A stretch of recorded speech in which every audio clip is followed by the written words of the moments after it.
Well, wonderful, Marta and Abdellatif. Wonderful to have you here for another Evolute Expert Series talk.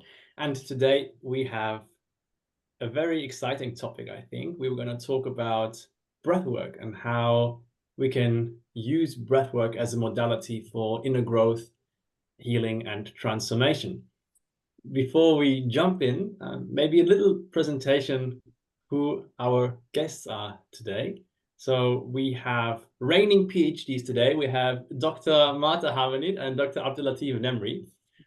So I'll start with Marta. So she's actually wearing two hats, so to speak. In her daytime job, she's a research group leader at the Zero Noise Lab at Max Planck Institute, where she studies the neural networks in our brain and how they work together to create perception, attention, and learning. And on her academic path, she earned a bachelor's in psychology and a master's and PhD in neuroscience. But in parallel, and that's her second hat, so to speak, she is also a trained breathwork facilitator, guides ayahuasca journeys, and also voice dialogues.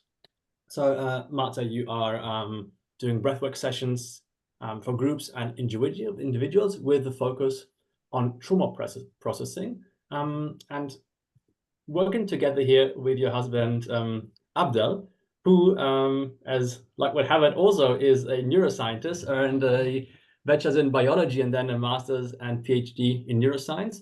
Abdel, you are not only guiding people through breathwork sessions with Marta, but also you're the co-founder and CEO of a neuroscience startup. And yeah, together you have ventured out into this fields of breathwork and deep personal explorations. And as part of that, you have also been co-authoring a book together called Atemkraft, which will be published very soon in German and then also in English. So please keep us updated when it's officially out there on the market. Anything I forgot and you would like to add? No, that's a very kind introduction. Exactly. Yeah, so we're kind of going in both directions. Lots of neuroscience and lots of personal exploration. Exactly. Yeah. Great. So Marta, it's very interesting. When I look at your profile, it seems to me you're a neuroscientist practicing shamanism almost. So the methods you use, you describe, they are called soul retrieval, feed your demon visualizations, heart dancing, etc. Um, and the first thing that popped into my mind was that, well, from the outside and at first glance, it really seems like two diametrically opposed worldviews that you seem to be reconciling, right? On the one hand, you have um, excelled in some, I would say, kind of materialist scientism, studying neurons and nerve cells, which has, I would say, a rather mechanistic understanding of our body and of the universe.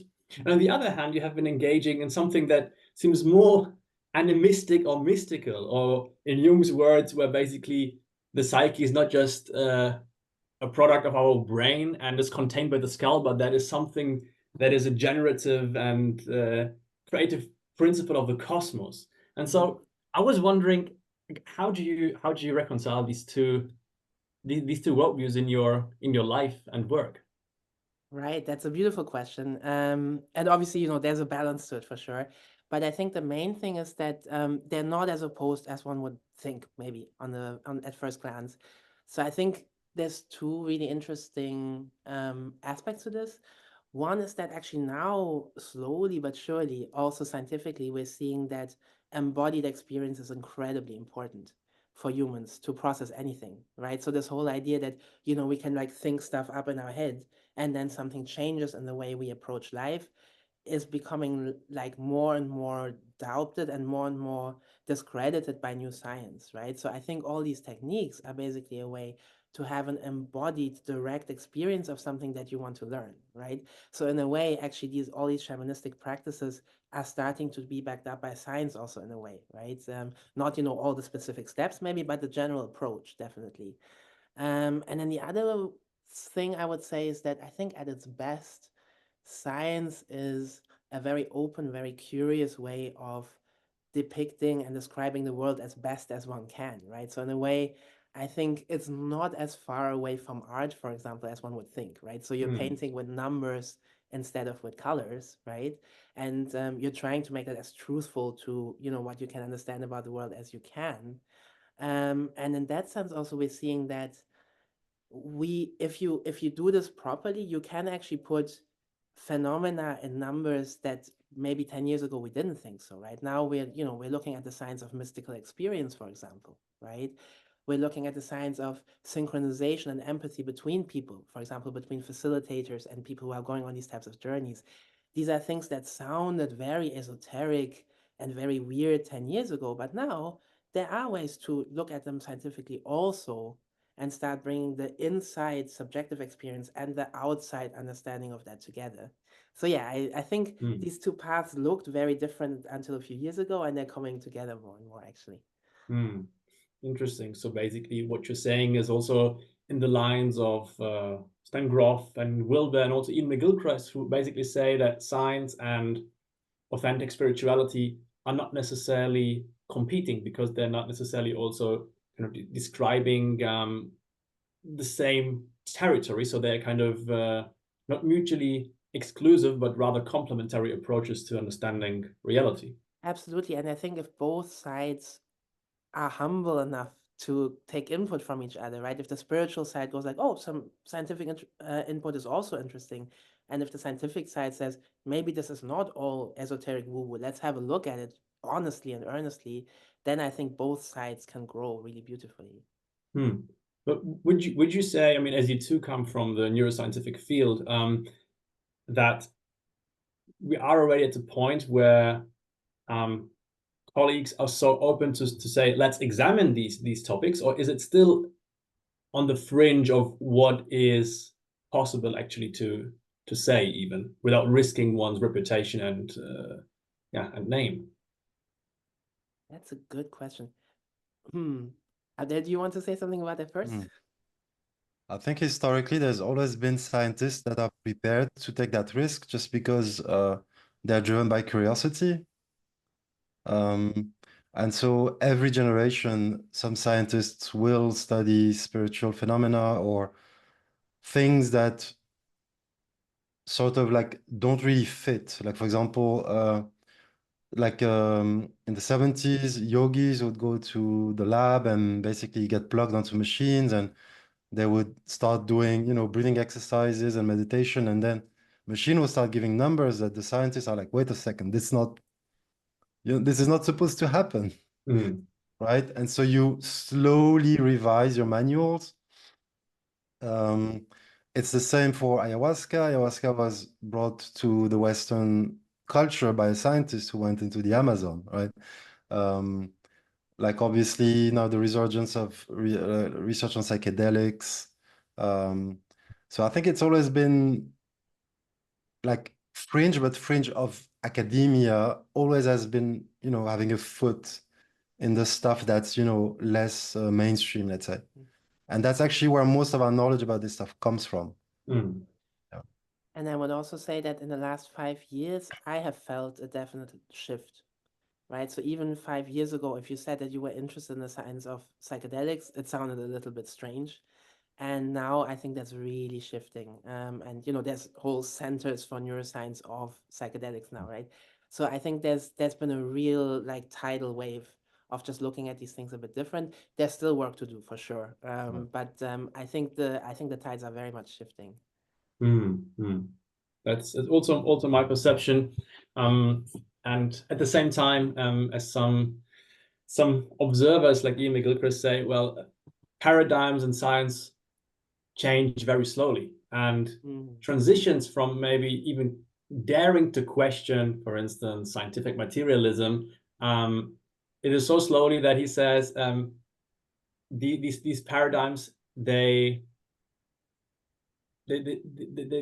start changing with a tombstone at a time. So basically, really, that one generation of scientists, well, Yeah. make space for the new ones. Then actually, there's some opening. But of course, we hope that progress is going to be a bit faster in there, and that curiosity and openness will guide these explorations.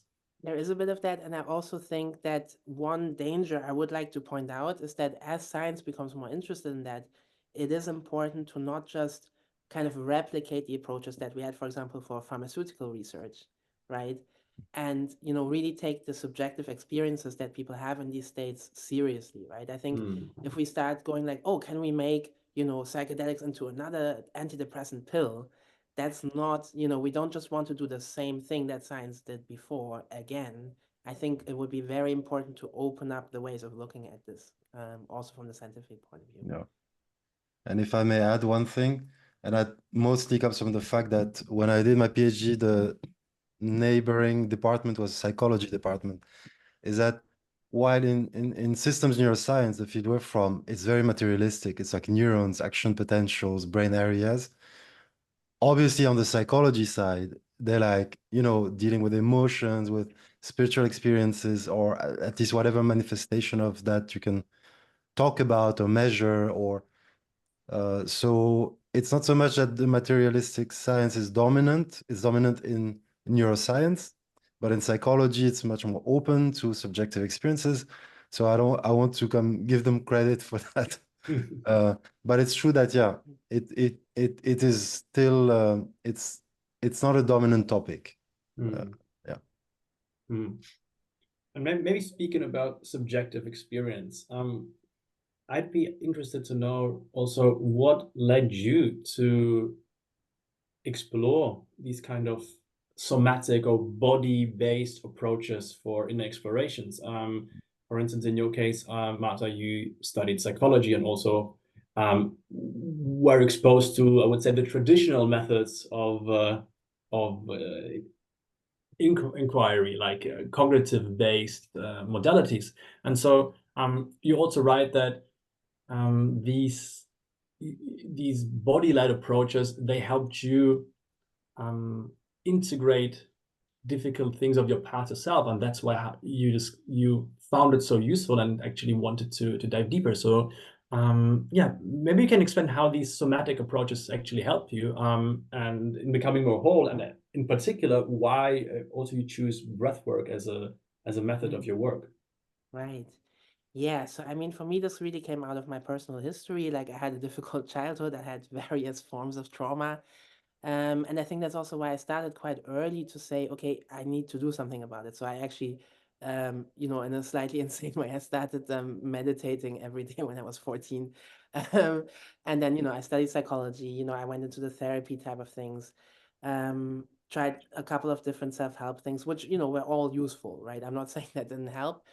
And then around the age of, let's say, 30, and funny enough, especially once Abdel and me had kind of settled down, I think we had enough space, kind of. And then lots of emotions came up. The first big wave was about my father's death. My dad died when I was 10.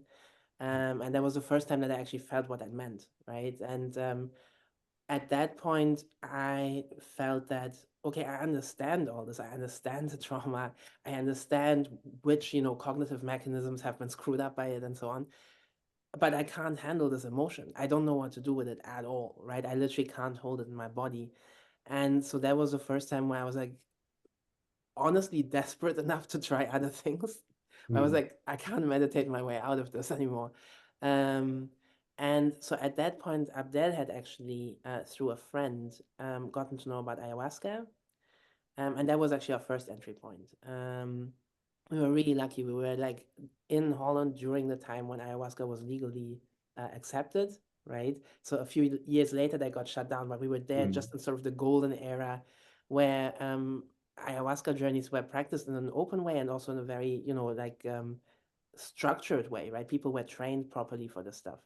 And so that was the first entry point. But then a lot of the time, as you also know, in these types of workshops, you do breathwork as a preparation. And then we started realizing basically that that itself was so powerful. And of course, it's a lot more portable, so to speak, right? And it can be adapted to what people need, right? To sort of more regular practice or also to bigger like workshops and so on, where you dive really deep. And so that's what got us to be really interested in that, and start training as facilitators and so on. So it's basically as so often from your personal biography and experience that you felt the effectiveness of such approaches.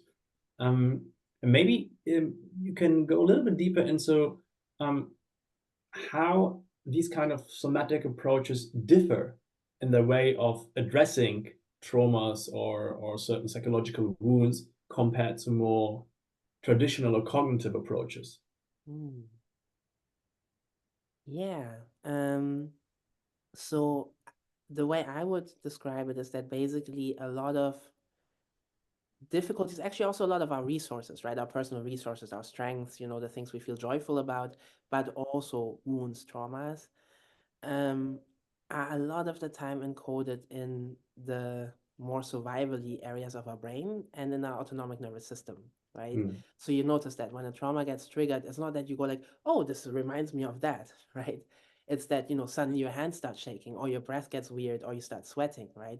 So all of those things are really not in the cortex, right? In the like upper bit of the brain.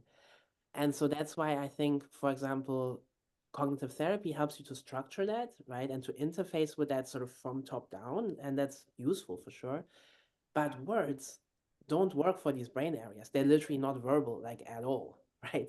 They're not structured that way. So you basically need something that's more led by the experience, by wordless experience, right? And by literally like rewiring processes in the body, right? Like, for example, when does cortisol get released? That's not something you can think your way through.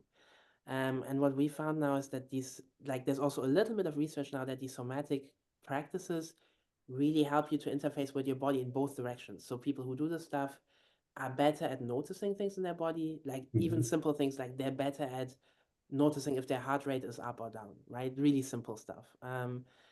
But also the other way around. They're better able to regulate themselves, right? So you can literally then, Wim Hof is the typical example. He can regulate his body temperature, right? Which was supposed to be completely impossible, right? Body temperature is not supposed to be controlled by the brain, right? But so you can also kind of talk back to your more physical systems, right? To some extent. Again, there's a lot of research missing, but that's the picture that emerges, is that you're basically, because breath is such a beautiful bridge between the cortex and the autonomic nervous system and the body, you train that communication more, right? And so basically, a lot of processes that you mentioned, they are not verbal. They are maybe beyond verbalization even, and so a lot of them are happening on a purely somatic level. And so you're saying the approach that we need also to address these problems need to be somatic, and they can't be fully controlled or handled by the cognitive intellectual interface that regular therapy, for instance, like CBT would do. Exactly. And I think then if the verbal level and the somatic level get more in touch with each other, that's great, right? But you need to work from both sides, in my experience. Yeah. One of my favorite examples of this is email apnea, right? So sometimes you receive an email, it triggers a massive stress, and you stop breathing. And when you do that, you don't know that you have stopped breathing, right? So how do you solve that, right? So it's like you can probably train yourself to, be more aware that what's going on every time you receive something, or there's a little bit of spike in stress, but also there's somewhere in the body a reaction, something that you've learned that to be addressed probably would need to go also through the body. And as you both have said, basically one of the best anchors we have to get in touch with our body is the breath, right? I mean, we are doing it, I think, around 20,000 times a day, mostly without noticing it. And so it's a very beautiful gateway to our somatic felt experience. And breathwork has become like widely popular in recent years. And personally, I think this is because two two big names out there have kind of pushed it more and more into the mainstream. I think the one that I briefly mentioned before is legendary Stan Grof and his wife Christina Grof, who have developed the holotropic breathwork method in the 60s and 70s, but now I think it experienced a real renaissance or revival. And at the same time, Marta, you mentioned Wim Hof, who has also kind of pushed this breathwork combination with cold exposure into people's minds. But actually, breathwork has traditions and roots that go way back into the past. Abdel, can you tell us a little bit about the kind of origins of breathwork, and also how do they actually now differ? Because there's so many different labels and names: conscious connected breathing and holotropic and psychedelic breathing. So what's the difference? Do they actually differ? Maybe you can enlighten us here. Yes, yeah, thanks for the question. Yeah, we did work a lot on this during the research for the book.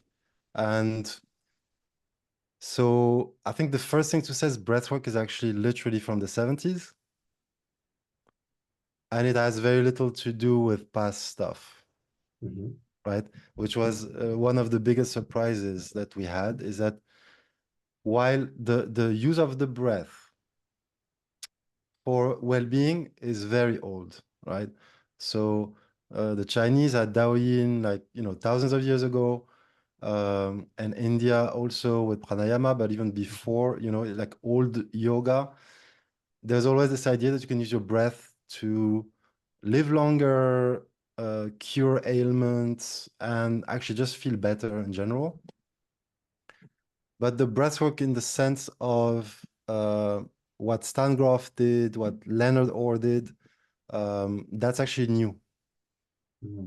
And it's kind of a Western way of doing breathing. So in the Asian traditions, there's always a lot of stuff packed in, right? So if you do pranayama, you have to hold a certain posture, visualize stuff, maybe a mantra, recite a mantra, visualize some stuff related to what they call the subtle body, so the chakra system. Maybe you have to hold some tension in some of your muscles. But breath work, the way it started, is you do none of that. You're going to breathe at a certain pace. So the diaphragmatic breathing, so just deep breathing, right? And that's it.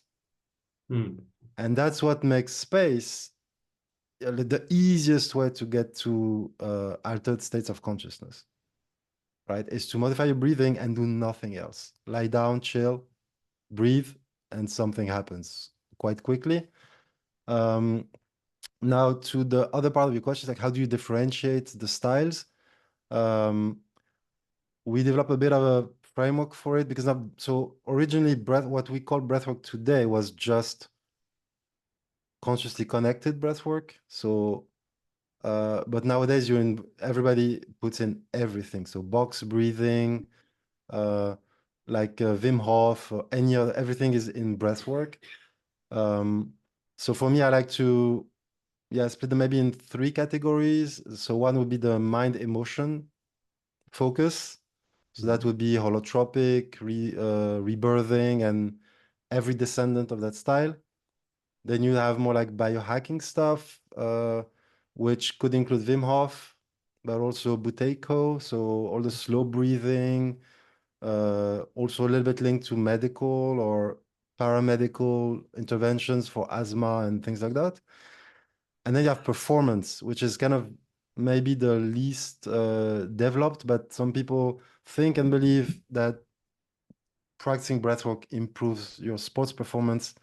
And I really mean not that you practice breathing for breathing better, like would you do if you're like diving, right? But you practice breathwork to improve another aspect of your performance than breathing, right?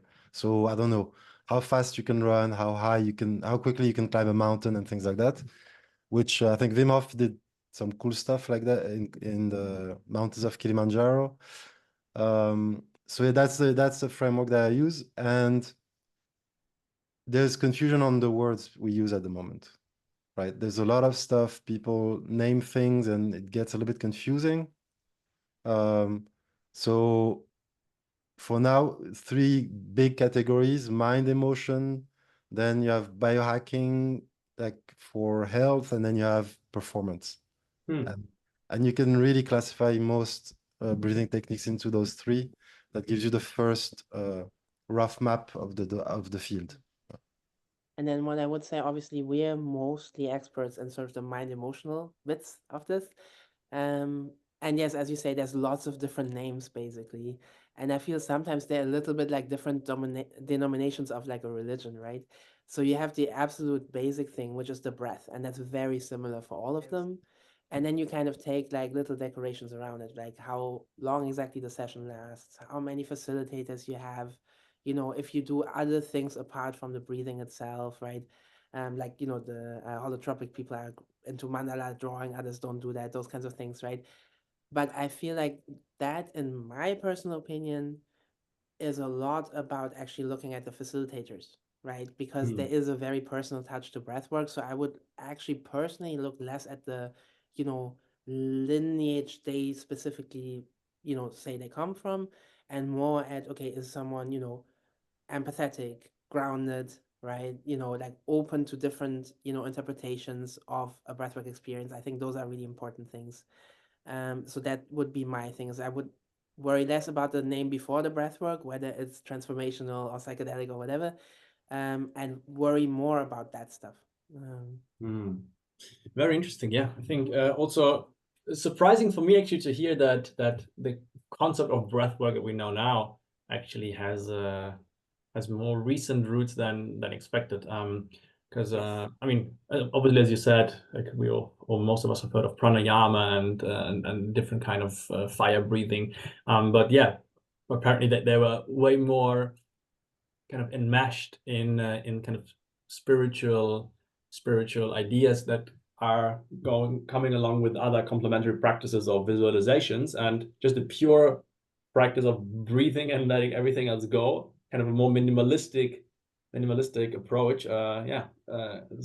Seems like And it's we thought more recent. actually, so when we started the book, we were sure that there was going to be a through line, right? All the way from pranayama to the modern techniques. Yeah. And, you know, or maybe shamanic breathing, right? That, you know, we would be like, we have rediscovered old techniques, right? And then Abdel did the research and said, there doesn't seem to be a connection. Like these people haven't talked to each other.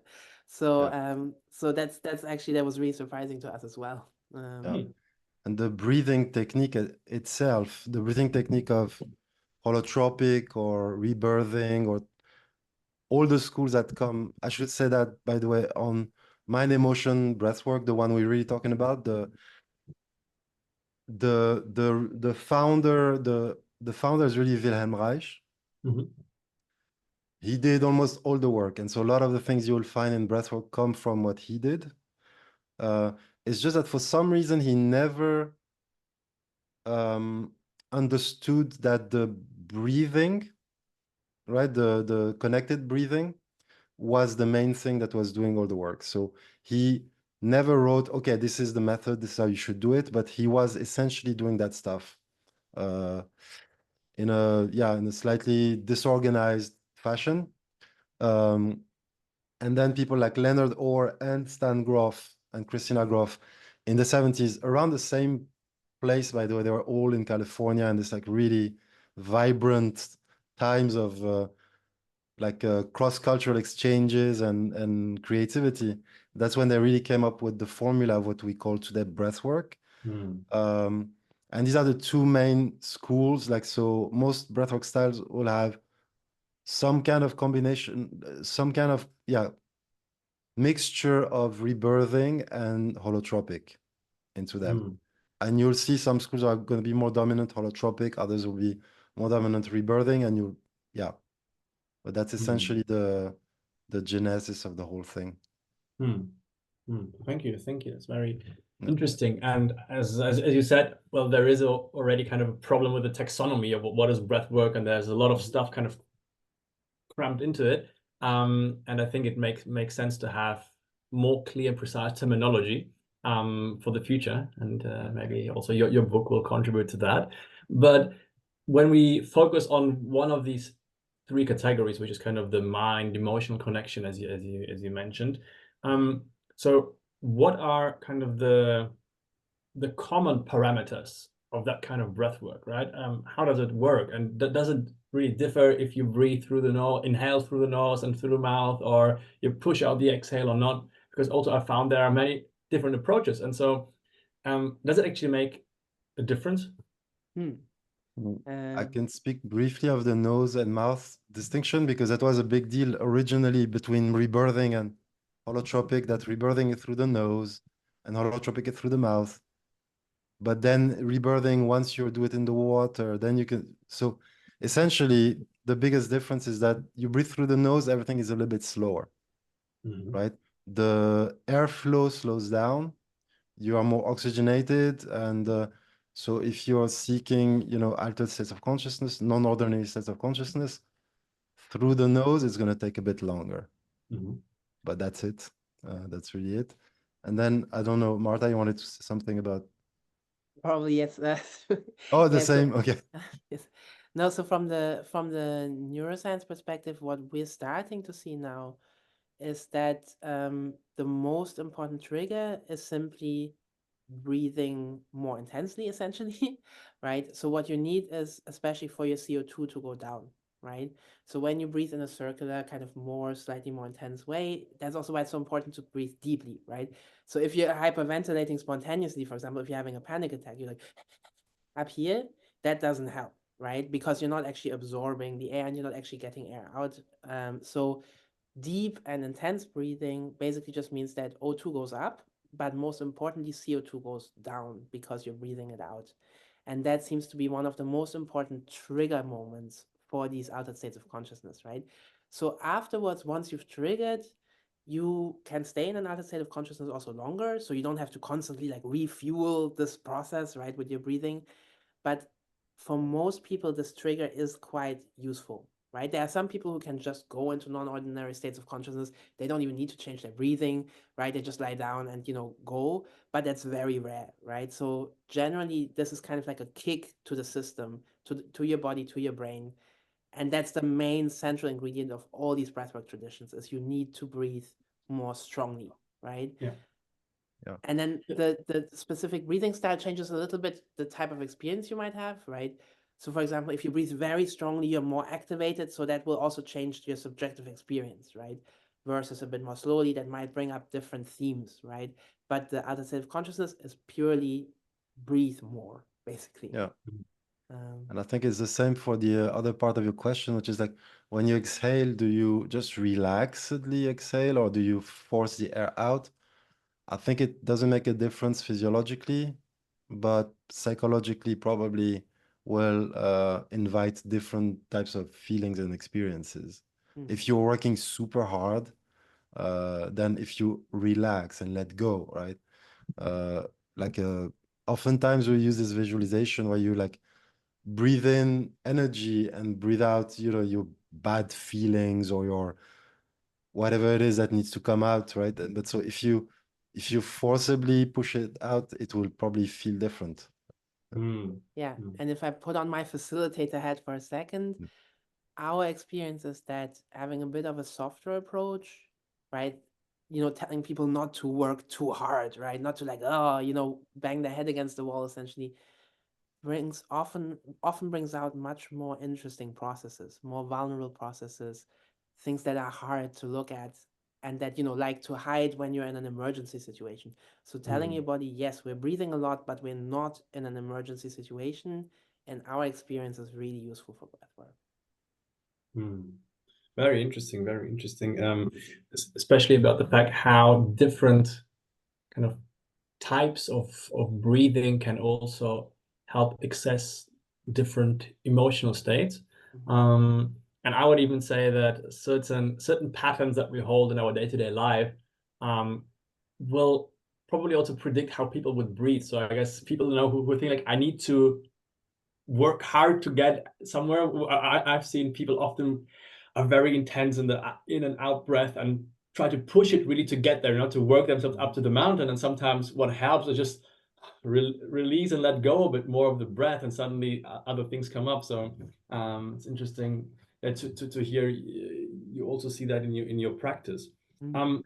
And I think just out of curiosity, because I don't think there are any more qualified people to talk about this. So from a biological neuroscientific perspective, what is actually happening when we start breathing more deeply and quickly? So as you said, Marta, there is the kind of the equilibrium of the gases in our blood. They start changing, right? So we have a drop of CO2 and the rise of oxygen in certain areas. But then how does that contribute in the brain to us suddenly gliding into altered states of consciousness?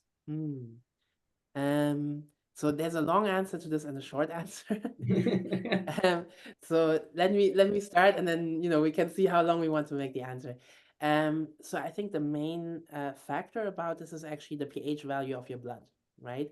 So your normal blood is at a pH value of around 7.4. That's like a little bit less sour than neutral, right? A bit more alkaline. Now, when the CO2 goes down in your blood, your blood becomes even more alkaline, right? So less sour. And that's actually very unusual, because the body normally regulates the pH value very precisely, right? So there's like very little variation. So you're really clearly outside that. And because of that, you're activating a lot of different mechanisms throughout your body, but also in the brain.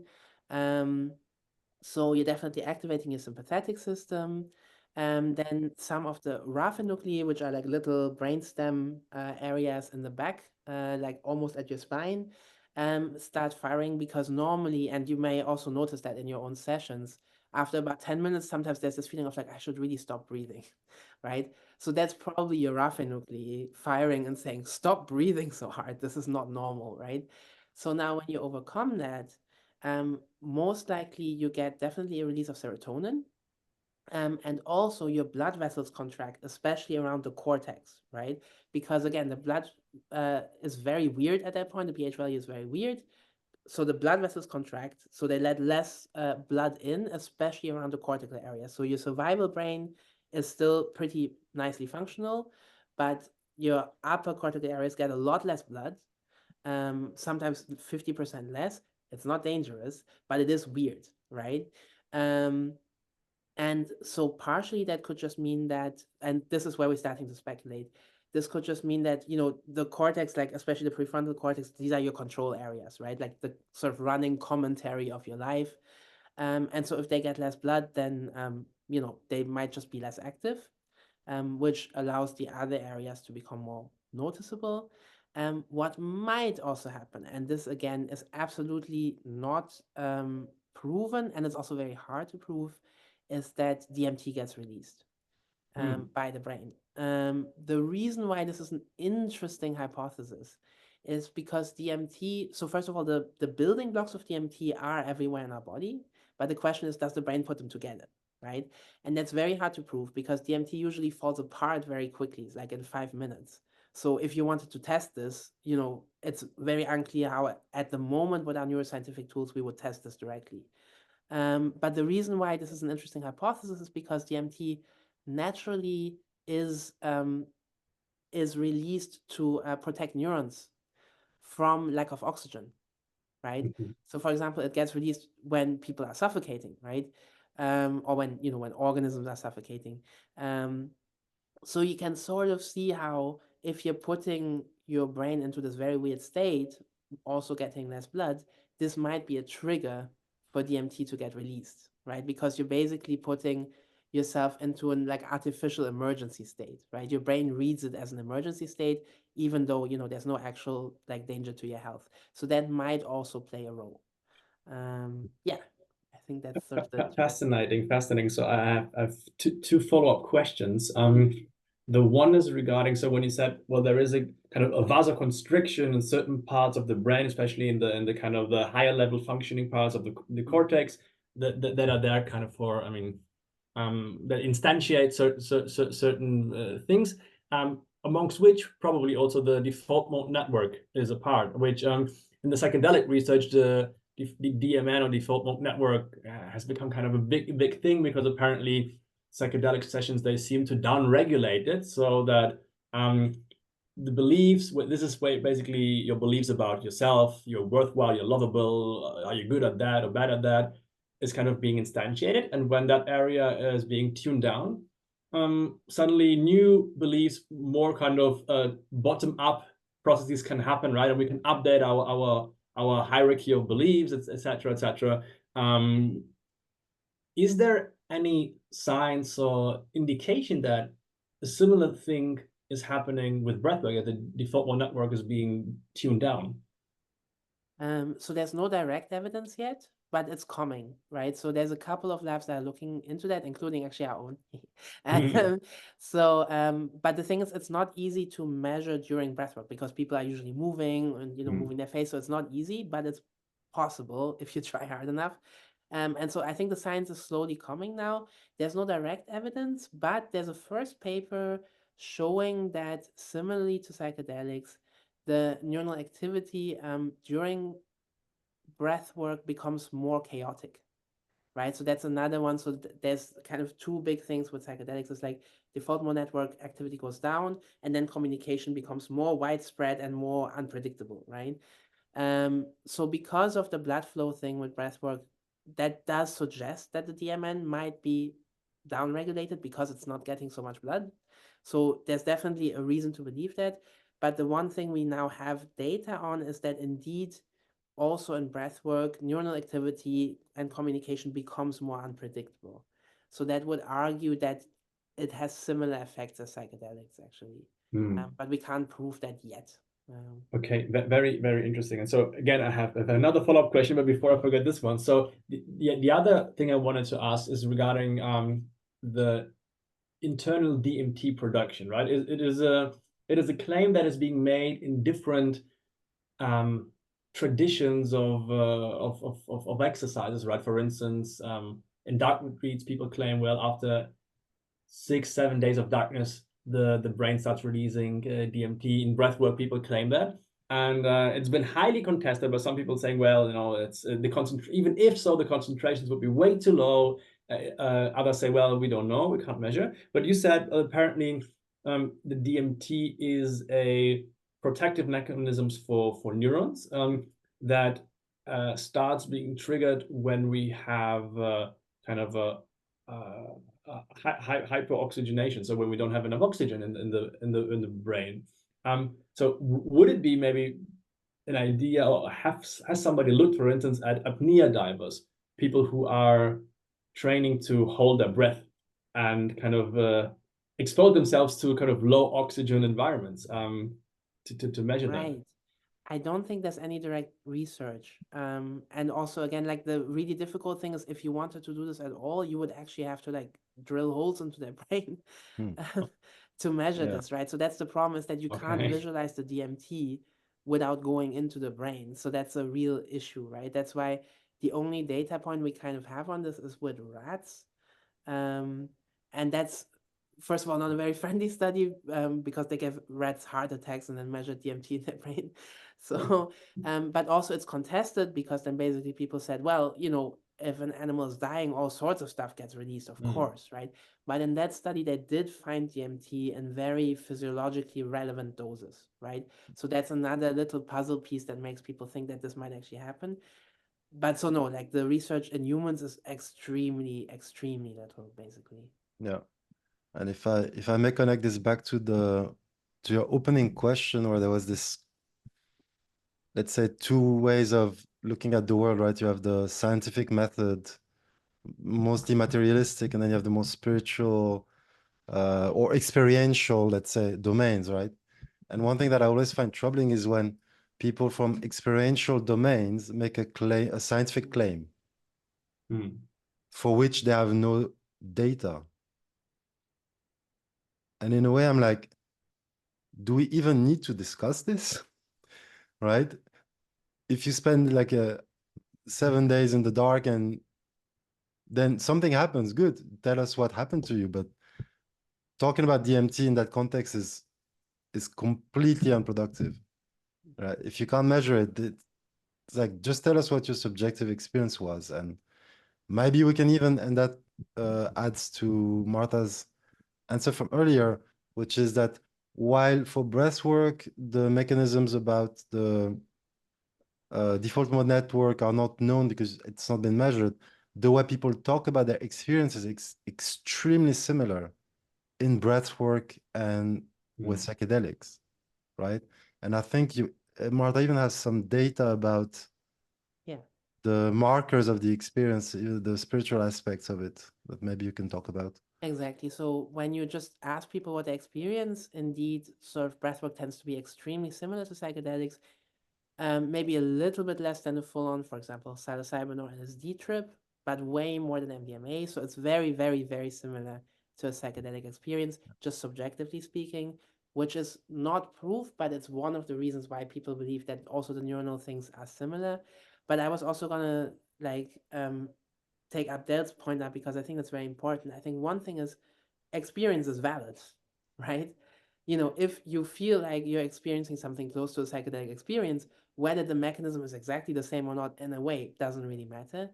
And then the second thing is because DMT is so hard to measure, it might already be a way to say, okay, the experience is similar, the neuronal patterns that are evoked are similar. Maybe there is a missing link between, you know, blood pH changes and default mode network switches off, but that's actually in a way fine, right? And we can figure that out because it's fun to figure out and because of curiosity, but we could already get a long way towards understanding this without necessarily knowing if DMT is involved or not, right? It could be a massive serotonin release from the raphe nuclei that would do the same thing. It would switch the brain into a different state, right? And that would be fine too. So you also mentioned that under breathwork, we already see that the brain starts kind of signaling in a more chaotic way. So what I have in mind is that study that was conducted by the Beckley Foundation. I guess this very famous graphic where you have the brain on placebo and the brain on psilocybin, and you see the functional scaffolds of different kind of brain regions kind of interacting, and on the side of where the psilocybin is, it's a lot more brighter, a lot more kind of functional connectivity, and seems more chaotic or random. And so the question I have is, while we say, well, there seems to be kind of an increase in chaos or entropy, as it's called, right, by Carl Harris. And at the same time, when we look at the phenomenology of people's experiences, right, what did you experience? There seems to be clear patterns. For instance, I mean, Stan Grof, after guiding like thousands of people through breathwork, he says, well, again and again, I see the structure that we have, kind of perinatal experiences, so people experiencing their own birth, and I see transpersonal experiences where people kind of connecting to other people, or so that there are clear patterns. And I'm wondering how can we make sense of that? On one hand, the brain seems to get more random, and we see an increase in entropy. On the other hand, we have actually a crystallization of narratives or clear patterns that come again and again. That's a beautiful question. I can start. Should I start? Yeah, go for it. And that's just like first associations, because I never asked myself the question in this specific way. So what I would say is, if you're releasing the conscious controls that are usually kind of shaping your experience, right? I think maybe what happens is that the, let's say, hardwired patterns that we all come with into this world become more exposed, right? So it's a little bit like, wave patterns, or, I don't know if you know this thing when you put sand on a drum and then you play the drum and then the sand goes into these crazy geometric patterns, right? I think our brain has patterns like this too. One of the more obvious ones is, for example, when people take psychedelics, a lot of people tend to see geometric shapes at the start, right? And all the geometric shapes are kind of similar across cultures. And the reason is our visual cortex is actually organized this way. So you're basically seeing how your visual neurons like to connect to each other, right? And I feel like that's an obvious example, but I think we also have other hardwired patterns, right? Like, for example, we are hardwired for connection with our ancestors, right? We're hardwired to care about the people who birthed us, right? And we're hardwired to care about our community. And we are hardwired, in fact, to care about things that are bigger than us, right? There's beautiful research by Decker Keltner on the emotion of awe. This is one of my favorite things, right? The fact that awe is completely basic, like cross-cultural. even across cultures, the face looks the same, like, oh, right? Everyone has this emotion, and it's even shown in monkeys, right? So connection with bigger things is hardwired into us.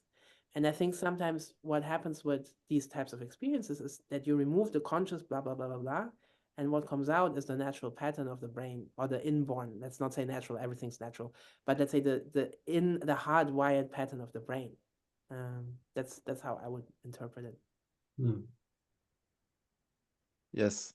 And also, yeah, to your point, this idea of the brain being more chaotic once you remove the default mode network, um, it's just like a limited way of looking at it, right? And I mean from the scientists themselves, right? So the way that they represented it is that it's more chaotic, but if you look at it from another perspective, it's more interconnected. And there's the same way that the default mode network is a general thing, right? We all have it. Then once you remove that, the next pattern of connection, there's no reason for it to be different for everybody. The fact that it looks more chaotic than what it's replacing doesn't mean it doesn't have also a structure that will support, even if it looks more complex, will support these two things you mentioned, like rebirthing experiences or transpersonal experiences, right? So yeah. Yeah, and Yeah, maybe to even in more, it can look more chaotic and yet be the same for everybody, right? And maybe to build on that, now that you mentioned it up there, I think also, so what, for example, Robin Carhart-Harris's lab has been doing is, they use entropy because it's a lovely mathematical number to kind of encompass this idea of communication that's more flexible, right? But that's a mathematical concept, right? And it doesn't necessarily mean chaos in the sense of nothing makes sense, right? So I think that's also important, is that for them, entropy and chaos really just means the mathematical sense of things are connected in ways that are not like as linear as usually, let's say, right? And yeah, as Abdel says, that can have meaning, right? That can make sense, right? Yeah, beautiful answers. I mean, on the one hand, kind of that our very deep hardwiring can be revealed by kind of cutting off the top layer, and on the other hand, or even in combination with that, Abdel, as you said, it's not necessarily chaos, but it's increased connectivity. And I'm personally also, I'm not quite clear, not quite sure what to think of kind of this concept of entropy. Exactly as you say, Marta, because it's it's not necessarily something that holds true, but it is kind of a mathematical concept that allows to explain kind of this continuum of the brain between rigidity and more flexibility. Yeah, it's not the whole story. It's a lovely way to summarize things, right? But it's not the whole story. Like, you could look at each connection and actually find out what's happening there. But it's a lovely summary value to kind of make things a little bit easier to understand. Yeah. And so maybe to wrap up the scientific nerdy part about our conversation. So what for you are kind of the most pressing question that we still don't know about breathwork, and what you absolutely would love to answer, and where's kind of the biggest gap in our map about breathwork currently? I have an answer for that. I'll start. Well, so first of all, breathwork research is really in its infancy. So in a way, there's more gaps than filled bits on the map at the moment. So definitely establishing the neural patterns, establishing whether they're similar to psychedelics. I think we can do that in the coming years. Then for me personally, I think there's a lot more work to be done on the subjective experience. And that's actually one thing we do in the lab now, is to really try to understand from moment to moment, what are people actually experiencing, right? Beyond just, yes, they're in an altered state of consciousness, and say, okay, what does that do, both to their brain, but also to the follow-on changes after the session, right? So really taking subjective experience seriously. And then for me personally, I don't know if that's the most important thing for everyone in the field, but I would love to have more data on what the connection and the relationship with the facilitator can do. because my personal experience is that facilitation, the breath should do the work of the session, but facilitation can really change the flavor of how the session is going, both for good and for bad. And I would love to explore that more. What does this connection do in this process? And I would say this same question fully applies to the psychedelic facilitation. I think that the quality of presence that facilitators bring to the process makes a tremendous difference, because in the end, they frame a psychological container where the work can happen. They do the co-regulation part, right? They help people process things that might be too much to hold for one person. So I think it's a crucial part of the entire intervention of the work. So yeah. Absolutely. And I think until now, this has been very intuitive, right? You just kind of feel if there's a click or not, or, word of mouth, people go like, yeah, I had a good experience. And that's important. But I think probably if you look hard enough and if you're like, attentive enough, there's a way of saying, what is that? What is the thing that makes a facilitator really helpful? And I think that would be great to, get to more. Yeah. I totally agree with that. I think the field of psychotherapy might also want to do that for their own work, to figure out, why some relationships between therapists and clients work better than others. So for me, there's like two really outstanding questions about breathwork, like stuff that really bothers me that I don't know. And one is like, what exactly happens with body work, right? Why is it effective? Because we know it's effective, but we don't know why. And so by body work, you mean specific interventions like touch? Yes. Yeah. Touch, different qualities of touch, like soothing touch, or maybe you containing touch, or the more spectacular one is triggering touch, right? Would you make a contact with part of somebody's body and it will just trigger something, right? And right now it's a very intuitive field. Even if people have done it for a really long time, there's a big body of literature on body psychotherapy. But there's no scientific basis to it. It's really experiential. So that I would really love to know. There seems to be a map on your body that different parts of your body would relate to different types of emotions or emotional spaces or categories. But right now it's very, unspecified.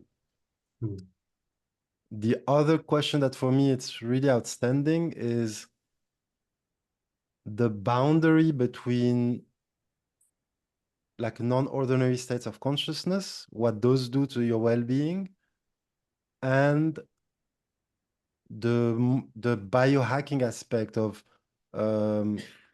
like making your, I don't know, making your heart rate variability a little bit bigger, or like hacking into your autonomic nervous system, like a Wim Hof style. How much do these two things contribute to well-being? Because when you do, for example, consciously connected breathwork, both things happen at the same time for the breather. And I'm curious how much each of the aspects of the work contribute to well-being. And it's a completely unaddressed question for now. Yeah, I see, because you would love to have a factorial analysis of the influence of each factor, and at the same time, I mean, they're probably co-informing each other, right, and arising together and reinforcing each other. So disentanglement is definitely a tricky thing to do. Yeah, that dance is probably really fun to watch. Like we have a couple of first initial data points, and indeed, like physiology changes what you experience changes physiology. So there's probably like a really fun dance going back and forth. Yeah. Yeah.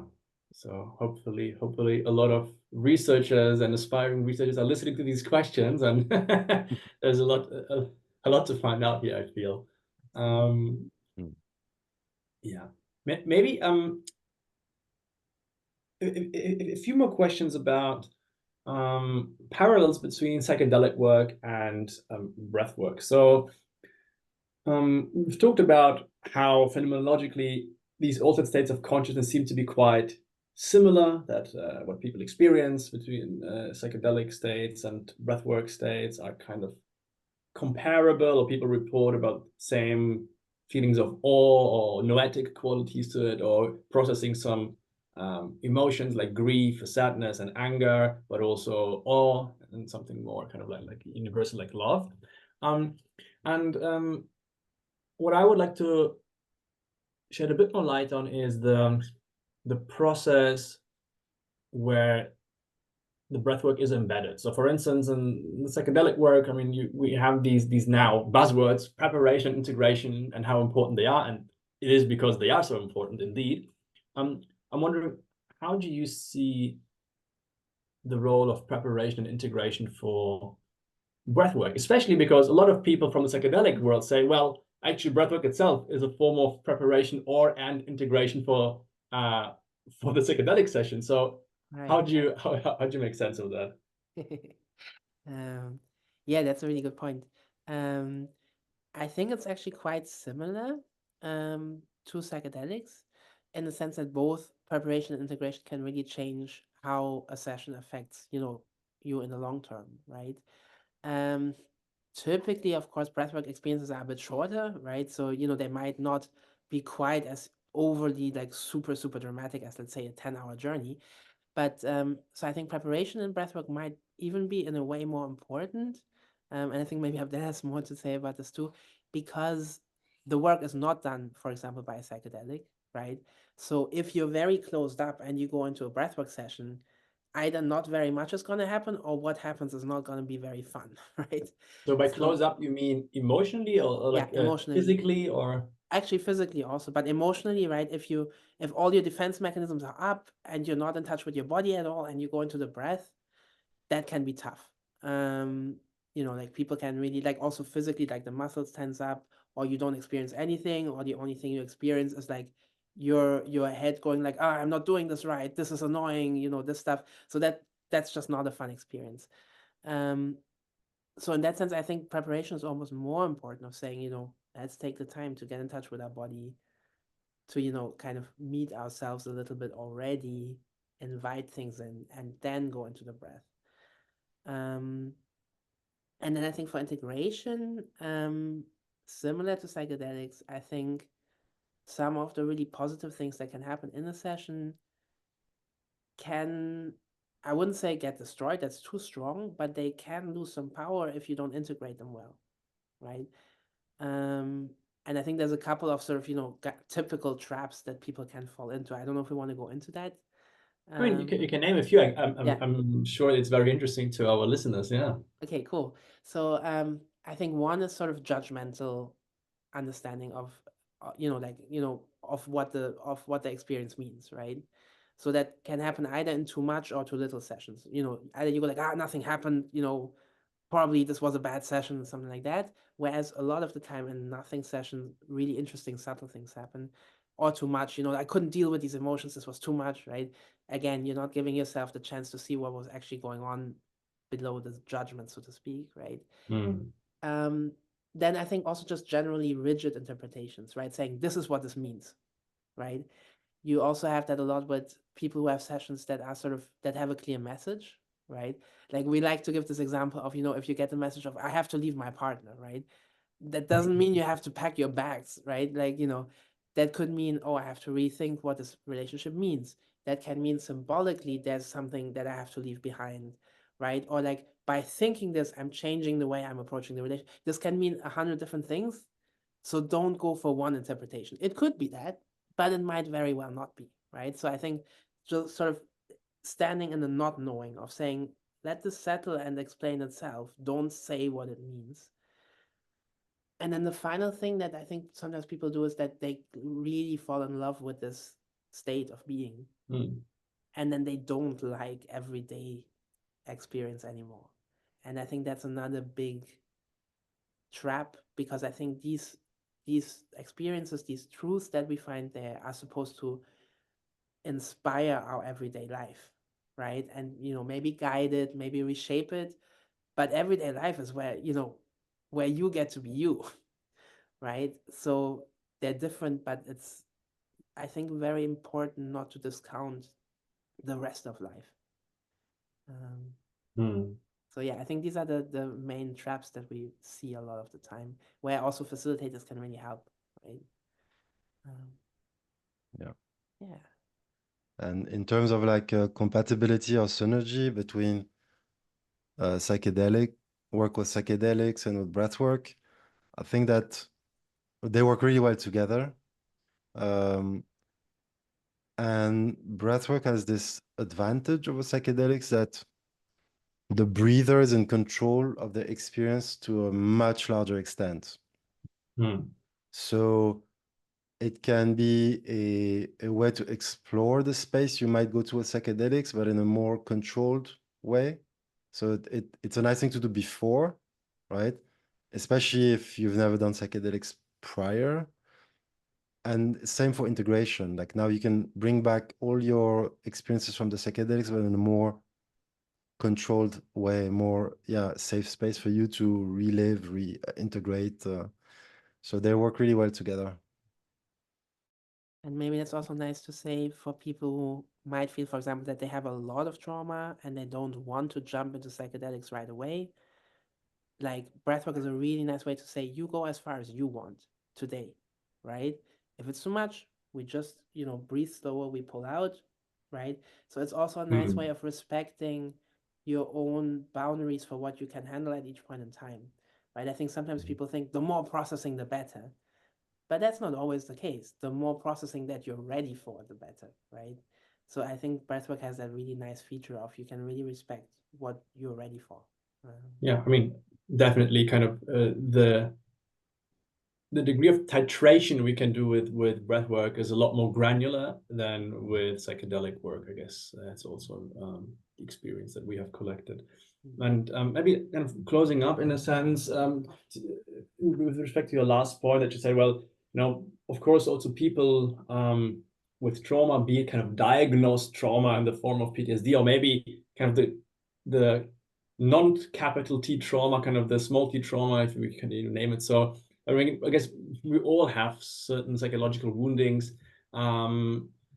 So how can we make sure that while now breathwork is moving more into the mainstream, we still ensure that people are in a safe space? Because at the same time, when we open up to the interiors of our psyche, the consequences can be sometimes very challenging, or to deal with these emotions. So how can we make sure that it remains a safe experience?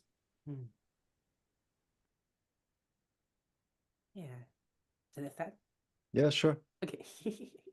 um, so I think that's a very important point. And especially as you say, as this is becoming more popular, right, and more accessible, that's great. But also there needs to be a real awareness with this.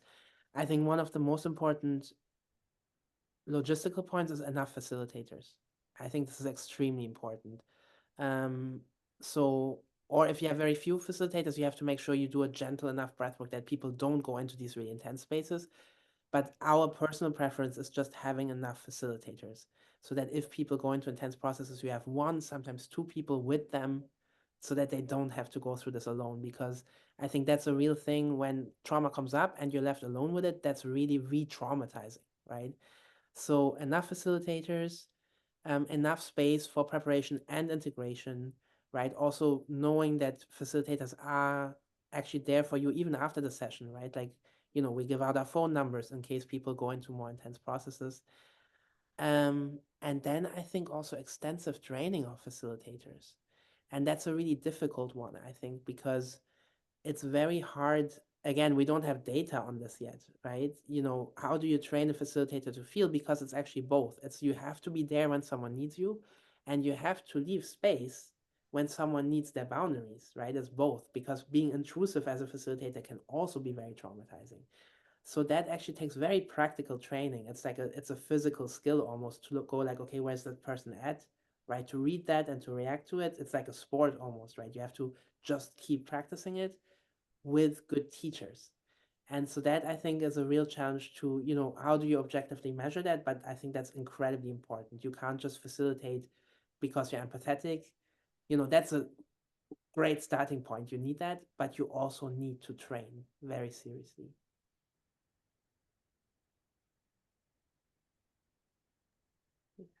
Yeah, it's a bit of a challenge at the moment, because there's not really an organization, and there's not really a quality control. So anyone who wants to say they do breathwork can say it, and it's unfortunately on the seekers to do their homework and look people up and yeah, get some orienting. Like this something we try to put into the book as well, how to evaluate a breathwork style or school that you don't know, like the few questions you need to ask yourself.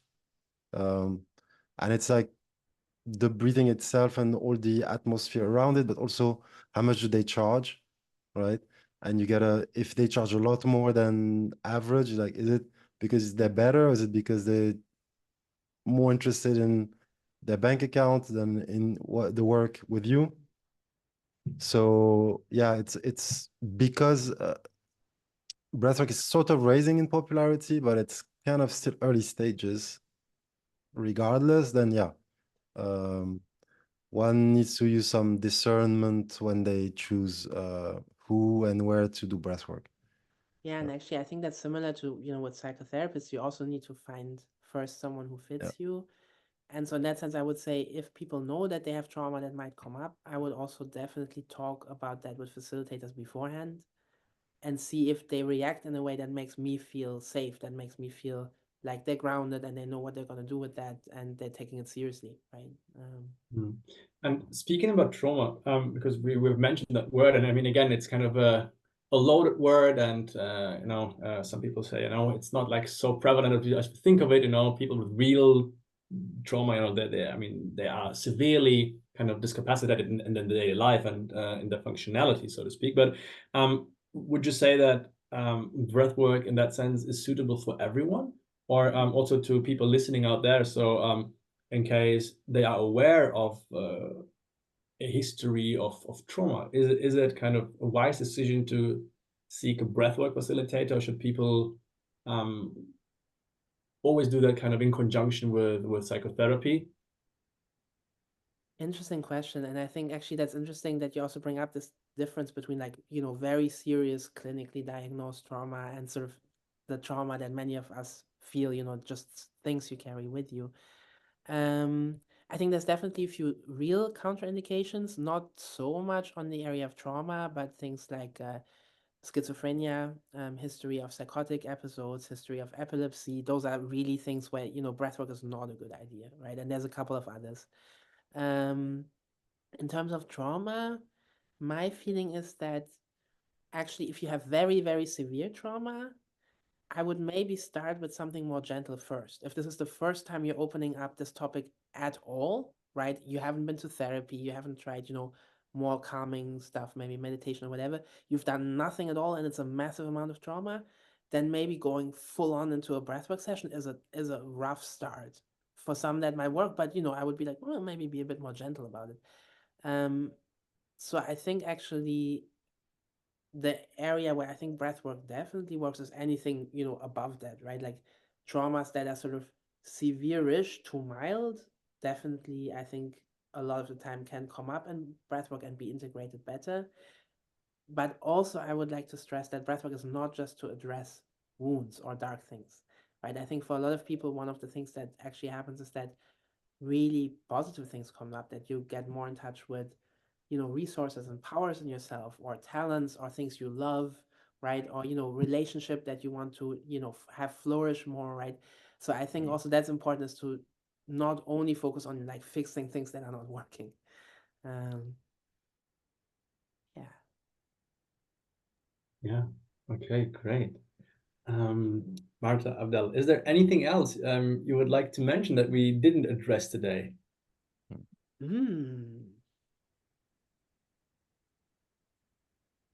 People I should don't think try so. breathwork. You don't have to, you don't have to stick with it, but it's really fun to try.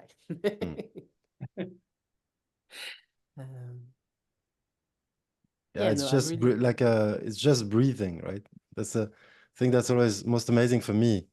You change how you breathe and stuff starts happening, and like there's nothing like it, essentially. Yeah, you have your own connection to your, you know, to, you know, a different way of seeing things. It's all there already in you. So that's really fun to explore, I think, in general. Mm. Yeah. Oh, oh, wonderful, Marta and Abdel.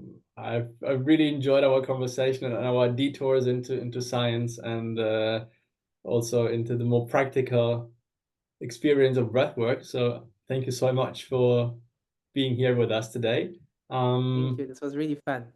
Yeah, thank Yeah. you. That's fun. Thanks so much. And yeah, if people want to find out more about yourself, they can visit the Evolute website, our team page as well, and also, of course, they can visit your website where you offer your specific breathwork practices. It was a pleasure having you here, and yeah, thanks again. Cool. Thank you so much. All right. Yeah. Speak soon. Speak Bye bye. soon. Bye.